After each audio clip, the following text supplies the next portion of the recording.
P D M بمقابلہ establishment والی سیاسی تاریخ۔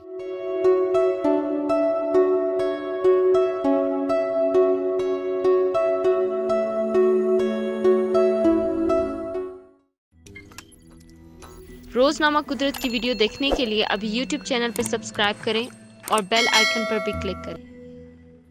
پاکستان ڈیموکریٹک موومنٹ یعنی پی ڈی ایم کا مسئلہ صرف یہ نہیں کہ اس نے اپنے اہداف کے حوالے سے سیاسی توقعات کی غیر معمولی نشوونما کی ہے۔ ان کے حالیہ بیانات اس اتحاد کے بارے میں یہ تصور بنا رہے ہیں کہ یا تو یہ بہت کچھ کر گزریں گے اور یا پھر ایسی منہ کی کھائیں گے کہ سر نہ اٹھا پائیں گے۔ پی ڈی ایم کا اس سے بھی بڑا مسئلہ اس تاریخ کے خلاف اڑان ہے جس میں سے اس اتحاد میں موجود تمام جماعتیں گزر کر آئی ہیں۔ پاکستان کی 72 سالہ سیاسی تاریخ میں عوامی تحریک تو بہت سی ہیں، لیکن عوامی تحریک کے نتیجے میں حقیقی تبدیلی کی کوئی مثال موجود نہیں۔ مشرقی پاکستان میں بنگالیوں کی تحریک ملک کے دو لخت ہو جانے کے بعد ہی معتبر ہوئی۔ علیحدگی پسند صوبائی کاوشیں تمام تر خون خرابے کے باوجود اپنے مقاصد میں کامیاب نہ ہو سکیں۔ 1971 سے لے کر 2021 تک کوئی ایک مثال ایسی نہیں جس میں حکومت کو عوام کے زور سے نکال باہر کیا ہو، لیکن ایسے احتجاجوں کی قطار لگی ہے جو اندر خانے جوڑ توڑ کے بعد کسی نتیجے پر پہنچے۔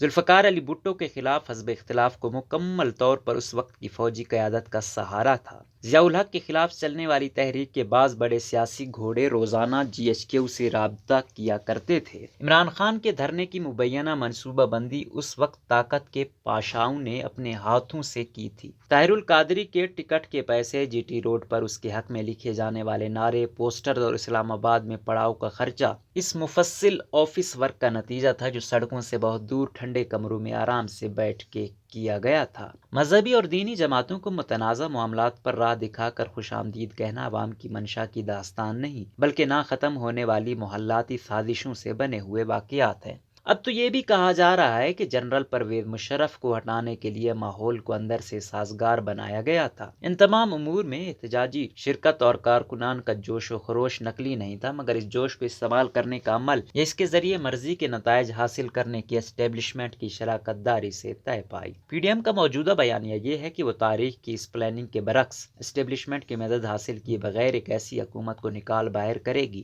جو پچھلے 2.5 سالوں میں اپنے ہاتھ سے اپنی پیٹھ میں خنجر گھونپنے کے باوجود آرام سے کھڑی ہے۔ نہ صرف یہ بلکہ دعویٰ یہ بھی ہے کہ اسٹیبلشمنٹ کو مجبور کر دیا جائے گا کہ وہ عمران حکومت کو تحفظ فراہم کرنے کی موجودہ پالیسی کو تبدیل کر کے ایسے نئے انتخابات کروائے جو 2018 کے انتخابات کی تمام آلائشوں سے پاک ہوں۔ فی الحال یہ سب خیالی پلاؤ لگتا ہے۔ پی ڈی ایم کی قیادت کے پاس اس سوال کا کوئی جواب نہیں کہ جنرل قمر جاوید باجوہ عمران خان کا ہاتھ چھوڑ کر پی ڈی ایم کی طرف اپنا جھکاؤ کا واضح اظہار کیوں کریں گے۔ بطور فوجی سپہ سالار ان کی ایسی کوئی مجبوری نہیں ہے۔ ان کو میاں محمد نواز شریف نے ان سے زیادہ سینئر امیدواروں کی لسٹ میں سے چن کر یہ عہدہ دیا، پھر تمام جماعتوں نے مل کر ان کو 3 سال کی توسیع دی۔ ان کے کیریئر میں جو کچھ ہونا تھا وہ ہو گیا ہے۔ موجودہ حکومت ان کو کسی قسم کا طعنہ یا چیلنج نہیں دیتی، ان کی ہر بات مانتی ہے۔ کوئی فائل ایسی نہیں جو پنڈی سے آتی ہو اور بنی گالہ سے سرخرو ہو کر نہ جاتی ہو۔ جنرل قمر جاوید باجوہ چاہیں گے کہ وہ کسی سیاسی فساد میں پڑے بغیر اپنی توسیع شدہ مدت پوری کریں، اور اگر عمران خان اس ہدف میں رکاوٹ نہیں ہے تو وہ بھی یوں ہی کام کرتے رہیں۔ جنرل باجوہ کے بعد بننے والے فوجی سربراہ پر اس وقت بات کرنا یقیناً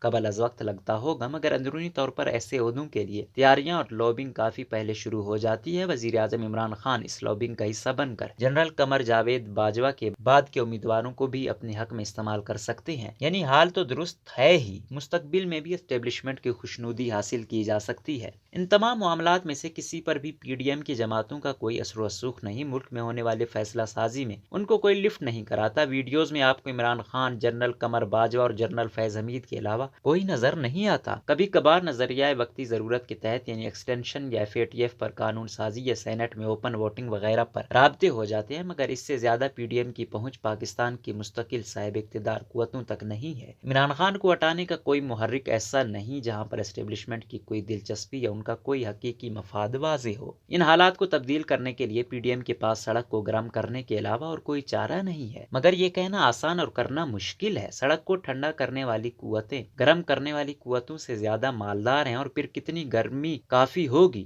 دھرنا، وزیر اعظم ہاؤس پر چڑھائی، بڑے شہروں میں لڑائی، دنگا فساد، کیا ہے احتجاج کو خون سے سینچا جائے گا؟ اور اگر یہ ہوا تو پھر کیا ضمانت ہے کہ پی ڈی ایم کے خلاف اسٹیبلشمنٹ اور حکومت کا اتحاد مزید گہرا نہیں ہوگا؟ پی ڈی ایم فی الحال عمران حکومت کے لیے ایک سیاسی چیلنج ضرور ہے، مگر اس میں وہ تاثیر کون لائے گا جس کے سامنے ہماری سیاسی تاریخ بے بس نظر آئے اور اسٹیبلشمنٹ وہ کرنے پر مجبور ہو جائے جو وہ کرنا نہیں چاہتی۔